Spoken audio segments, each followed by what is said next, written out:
Returnee from Medarot 9 on the 3DS, this Gavial type is an absolute adept and masterful sharpshooter in the art of long-range combat.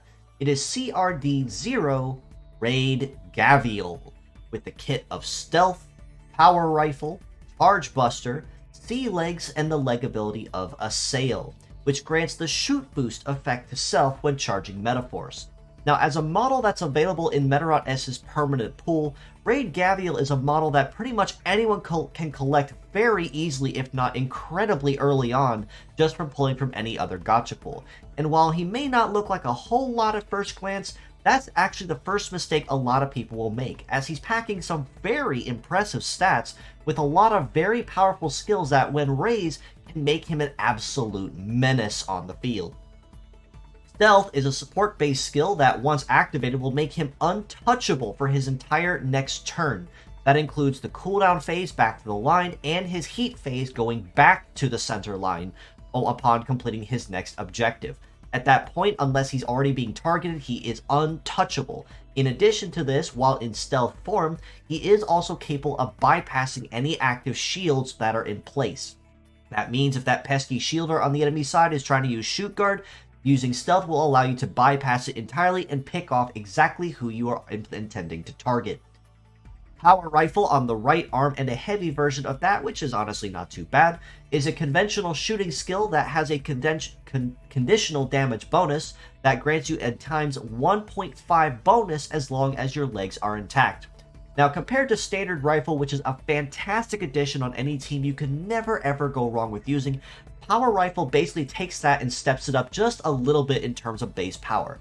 Of course, at the cost that it does leave you open to no dodge and no defend on your cooldown. But that extra damage bonus will absolutely come in handy when it counts for making every bullet hit where it lands and making it as painful as possible. Charge Buster on the left arm is another conventional shooting skill that gets a damage bonus relative to the user's charge gauge, and in addition to firing will also consume a small amount of charge upon doing so, about 10% when under 5-star and 5% when fully capped at 5-star. But both of these skills, Power Rifle and Charge Buster, are both incredibly balanced shooting skills that you can fit into pretty much any conventional shooter that needs a high-end shooting part. If balance isn't the go-to, high-end nuking is a much easier one to go with. The Assail leg ability also ties in very nicely, as this means his already very decent base power will be going up considerably once that effect is active. Sea Legs also does mean that he will have relatively decent coverage across most terrains, arguably I'd say the third best all-around when it comes to terrain compatibility under multiped and biped, but it does also make up for the fact it has a very high evade stat naturally to help curb some of those lower stats. When it comes to the armor department, he's definitely packing the heat and the armor too to kind of make sure that he sticks around for a while, with a head HP of about 3,400, arms about 3,100 each, which is just a hair squishy, but not enough to really make it super frail, and legs at about 3,750 means he's definitely got a pretty healthy HP pool, especially when it comes to his legs. On the topic of his legs though, that's kind of where he falls flat, unfortunately. While he can support up to 2 heavy parts, which of course is expected because both his arms are heavy, he's only packing a mobility of 648, which is kind of par for the course for the more budget-friendly and easier accessible sea legs. A melee resist of 588 is most certainly not very good though, as it does mean that this Gavial type will be taking a pretty considerable amount of extra damage from people getting up close in his space. But a shoot resist of 928 is just a little bit better, kind of on the very lower end of that bottom cusp that you want to be at for your resist. So when it comes to damage reduction, unfortunately Gavial doesn't quite have that in his favor. But he is making up for it with the fact he has over 1,700 in evade.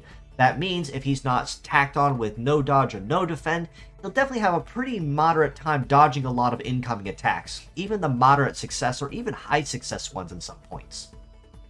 All this being said, as a pure set score, I still do have to rate Raid Gavial a very solid 7 out of 10, and some arguments could even be made for a 7.5, maybe even an 8 if you lack the parts or are still new. Primarily for the fact that his kit actually has very good synergy with itself. Power Rifle and Charge Buster really don't step on each other's toes and kind of offer the same conventional shooting performance, even if they have different bonuses. Stealth is always very good to make use of too, to make sure that you stay untouchable as long as possible, especially given the fact that his legs have very low resist stats, and Assail leg ability also synergizes very well with this. As mixed parts, I very easily have to rate Raid Gavial a very solid 8 out of 10, and much like with his pure set, arguments could be made for even higher depending on where you're at, or if you're a seasoned vet or a rookie. Or even for seasoned veterans, his parts are actually very good across the board, minus of course his legs, but that depends on if you can kind of make him work, as it is actually worth noting his base power is very impressive for both arms. His power rifle sporting an easy almost 1350, and his left arm packing over 1100 base power in terms of the charge buster. So you can use him as a pure set or as mixed parts very easily, and he's also just as easily collected to anyone just starting out.